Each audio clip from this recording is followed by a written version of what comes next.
পরিবেশগত সমস্যা হলো এমন কিছু সমস্যা যা মানুষের রোজকার কার্যকলাপের ফলে পরিবেশের ক্ষতি করে। আমাদের পরিবেশ দূষিত হওয়ার ক্ষেত্রে অতি নিঃশব্দে জনসংখ্যা বৃদ্ধির একটা বড় ভূমিকা আছে।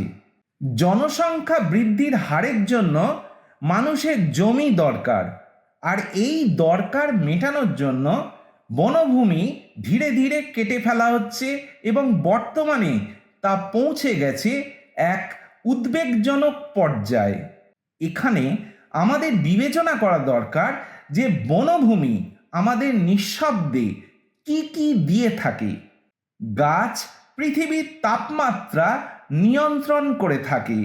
শুধুমাত্র বাণিজ্যিক প্রয়োজন মেটানোর জন্য গাছপালা যেভাবে উজাড় করে ফেলা হচ্ছে, তাতে পৃথিবীর জলবায়ুতে ব্যাপক পরিবর্তন হচ্ছে। এছাড়াও বনভূমি হলো নানা পশু পাখি কীট পতঙ্গের স্বাভাবিক বাসস্থল। অনিয়ন্ত্রিতভাবে বনভূমি উজাড় করার ফলে আমরা তাদের থেকে তাদের বাসস্থল ছিনিয়ে নিচ্ছি। ফলে তাদের বসবাসের জায়গা সীমিত থেকে অতি সীমিত হচ্ছে দিনে দিনে।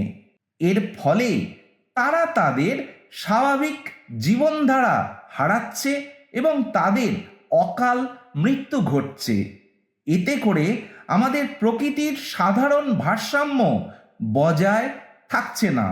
সব থেকে বড় কথা হলো বেশ কিছু প্রজাতি পৃথিবীর বুক থেকে অবলুপ্ত অবধি হয়ে গেছে। আবার কিছু কিছু পশু পাখি কীট পতঙ্গ অবলুপ্ত হওয়ার দোরগোড়ায় এসে উপস্থিত।